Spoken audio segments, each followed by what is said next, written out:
Magandang gabi po sa ating lahat. Ako po si VR Boleda, ang founder ng AMV Learning and Development Center, and we are coming to you live from Cavite dito po sa Region 4A. Madalian lamang po, mag-update tayo ng CSE application updates para sa Region 4. Okay? So sa lahat po ng mga taga Cavite, Batangas, Laguna, Rizal, Quezon, mga taga Occidental Mindoro, Oriental Mindoro, Mimaropa, Romblon, Marinduque at Palawan. Standby po at titingnan natin yung updates. Tayo po ba ay kailangan pumunta rekta na sa mga field offices o ito po ba ay online registration? So sisilipin po natin yan ngayon. Hintayin lang po nating maipon ng bahagya yung mga kasama natin para sabay-sabay na tayong makapagsimula. Ano po? So bago tayo mag-start, pampagana muna.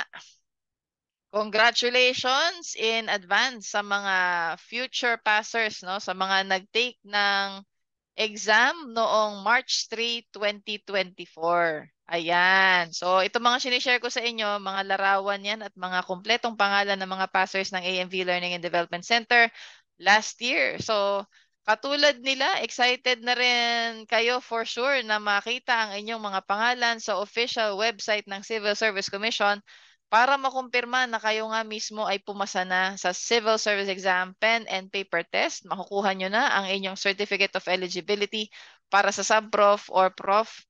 Kayo ay mariregularize na, mapopromote na, makukuha nyo na ang inyong mga dream job. So ito po nakikita nyo ngayon, katulad nyo rin sila na talaga namang dinaan talaga sa tiyaga, sipag at pasensya, determinasyon para maipasa yung CSE-PPT. Marami po sa kanila ay nakakuha na ng COE. Meron po tayong mga passers dyan na up for promotion na, no? Katulad nila Rax dyan sa may Region 10. So ang atin po mga passers ay from all over the Philippines. Meron tayo from Region 1, 2, 3, 4, 5, 6, 7, 8, 9, 10, 11, 12. May passers tayo from NCR, Caraga, sa BARM at saka po sa CAR. So kung gusto ninyong mapabilang sa mga passers dito sa AMV Learning and Development Center para nag-enjoy kayo mag-aral, magaan ang diskusyon at hindi kayo nai-stress, mag-enroll po kayo. Tamang-tama dahil mamaya pong 7:10 ng gabi, so 6:57 ngayon, meron po tayong Zoom session para sa review ng August CSE PPT, no? So pwede pa kayong humabol dahil ito po ay currently naka 50% off. So mag-PM na po kayo ngayon kung gusto niyo mapasama sa Zoom session mamayang alas 7 ng gabi. At nang kayo'y makaarangkada na sa inyong paghahanda sa August CSE PPT. Okay, so congratulations muli sa mga passers natin at sa mga future passers natin. Malalaman natin ang resulta niyan sa May 12, 2024, which falls on a Sunday. Ano po? Excited na ang lahat for sure.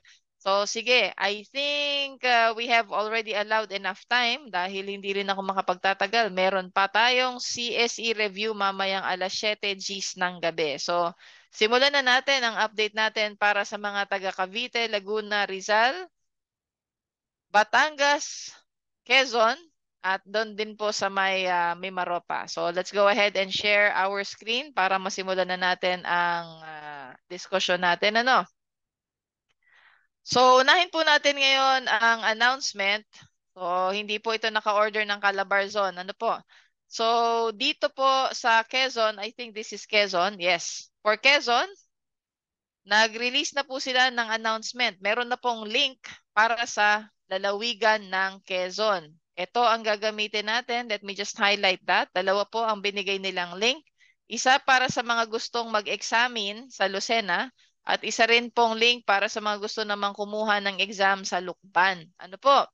So, depende po sa inyo kung saan nyo gustong mag-exam. Nandiyan na po yung link. Pwede nyo screenshot yan and then mano-mano nyo na lamang po yung i-type sa inyong mga browser para makapag-register kayo. Pero tandaan nyo po, ito po ay hindi pa available ngayon. Maghihintay po tayo ng Wednesday, May 8, 2024, alas 8 ng umaga. Binigyan na rin po nila tayo ng link para sa updated na CS Form 100 para sa professional at sub-professional. Yan po ay version 2023. Okay? Again, sa Quezon po, online pre-registration tayo dyan.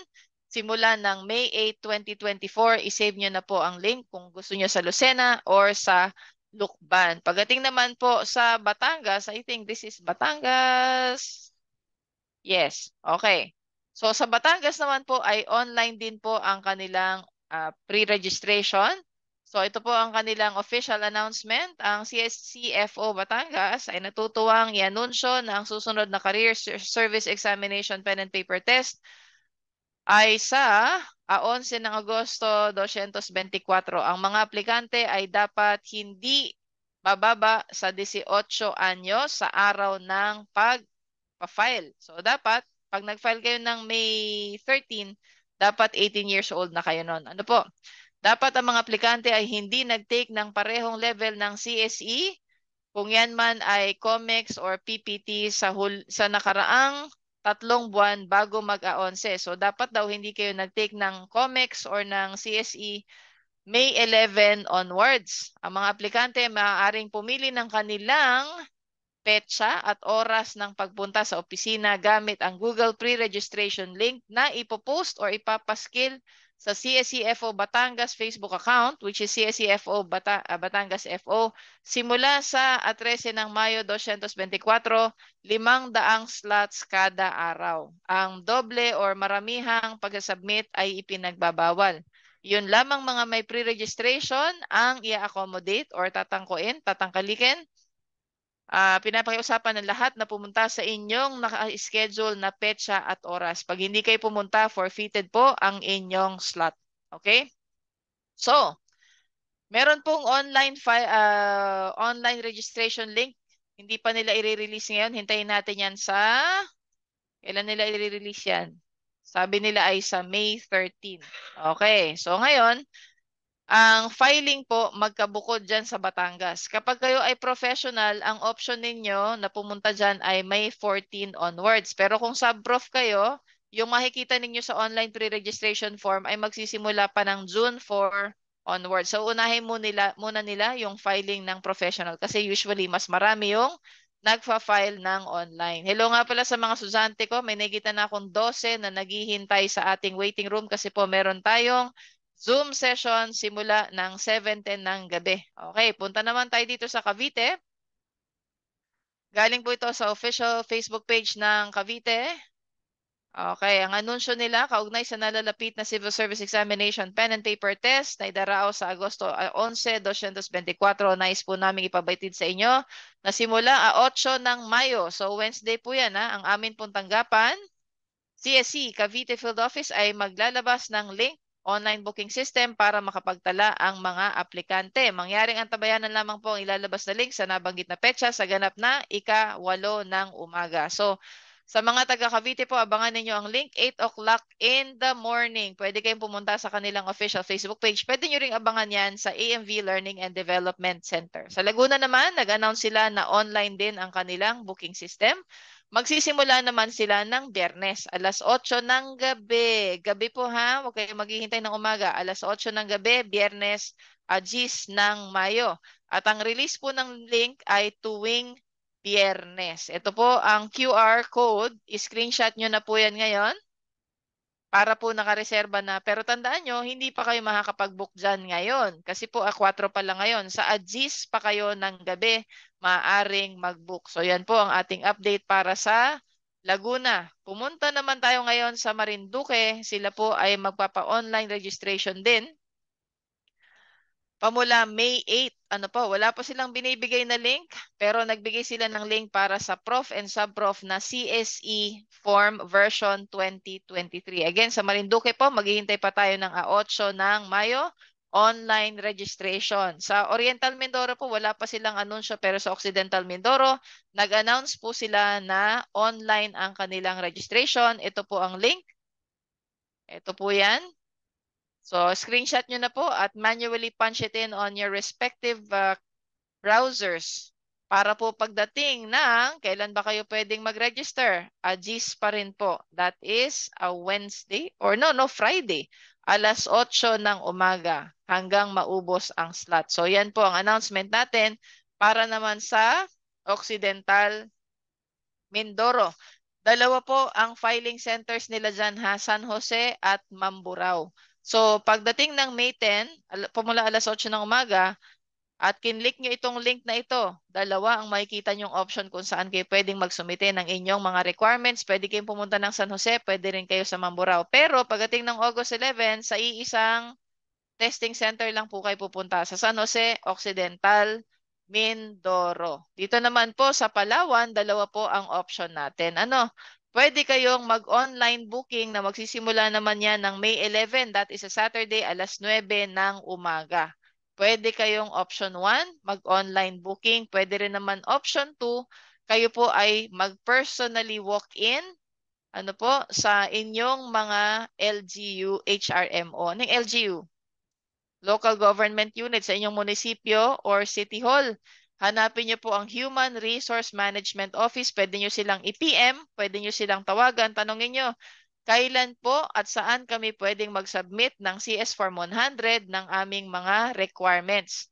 So pwede po kayong sumadya sa mga LGU na ito sa Aborlan, Agutaya, Araceli, Balabac, Bataraza, Brooks Point, Busuanga, Cagayan, Silio, Coron, Culion, Cuyo, Dumaran, El Nido, Calayan, Dinapacan, Nara, Quezon, Rizal, Rojas, San Vicente, Taytay at Sofronio, Española. Yan po ang announcement natin para sa Palawan. Dalawa po ang option dyan. Pwedeng online, pwede rin naman pong walk-in. Okay, so yun po ang update natin sa Region 4. Ang Rizal po ay laging nagpapa-walk-in. Wala pa lang silang announcement kung yan ay walk-in sa kanilang field office or kung sila ay magpapa-walk-in sa mall. Kasi po, usually sa field office sila. Pero noon pong nakaraan na filing para sa March 3, 2024 CSE-PPT ay pinapunta po nila sa mall ang mga aplikante. So tatawagan po natin sila sa Monday at malalaman po natin kung ano at saan pwedeng mag-file. Ano po? So sana nakatulong tayo sa ating mga followers. Muli, congratulations in advance sa mga nag-take ng March 3, 2024 CSE-PPT, lalo na sa mga estudyante natin sa AMV. We are excited to greet and congratulate you.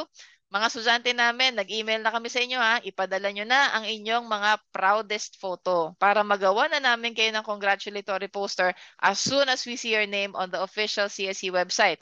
At para naman po sa mga excited din na mag-take ng exam sa August 11, 2024, join our review course. Actually, 15 na yung kasama ko ngayon sa Zoom eh. So mag-join kayo ngayon, pwede pa kayong humabol. Ang simula ng ating discussion on math ay 7:07 p.m. Pag-uusapan natin ngayon yung mga nakaraang pinag-usapan ng mga nakaraang linggo katulad ng solving word problems on percentage, solving word problems on rate, solving word problems on base, solving word problems on markups. At mamaya po, pag kinaya pa ng powers natin, pag-uusapan naman natin yung mga rate of increase or decrease. Talagang ganyan tayo mag-aral dito, no? So, gusto kasi natin mayabang na agad yung mga estudyante natin. First month pa lang. At next week, meron na tayong mock test tungkol lang dun sa mga pinag-aralan natin. Bakit? Para masanay kayo na merong nag-remind sa inyo kasi ako magiging proctor, no? So, next week, Sabado ng gabi, meron tayong mock test. Ako yung proctor. Yung paalala ko sa inyo, hindi yan nakakatakot. Kasi gusto ko masanay kayo na may nagpapaalala na hindi kayo kinakabahan. Kasama yan sa preparation natin para sa inyo. Kasi dito sa AMV, hindi lang kami basta nagbibigay ng knowledge sa inyo. Dalawa kasing kailangan nyo para pumasa ng kahit na anong exam. Knowledge and courage. Pag wala kayong courage, puro knowledge, nako, baka dagain kayo, nervyusin, matakot, magduda sa sarili, magdalawang isip sa sagot, kumusta naman tayo dyan? So, kailangan buo at matapang ang loob bago pa pumunta sa testing center. So, ganyan po natin kayo ititrain, ano?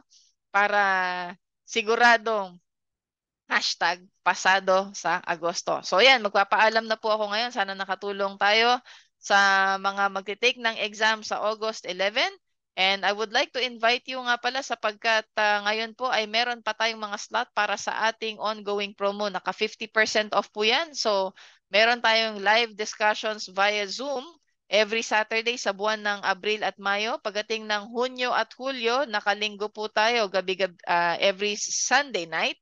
At pagdating ng July 29 hanggang August 9, ayan na po, final coaching na tayo, 7:10 p.m. to 9:10 p.m. At meron din tayong modular activities by Google Classroom. Flexible schedule po yan. Ongoing yan hanggang June 2 para hindi kayo nape-pressure. Ano po? So, join our course para po magaan ang inyong paghahanda para kayo din ay kasama na sa mga madadagdag na passers ng civil service examination. Magandang gabi po sa inyong lahat. Ako po si V. Arboleda, ang pasimuno ng AMV Learning and Development Center. Onward, forward, and upward. Magandang gabi po.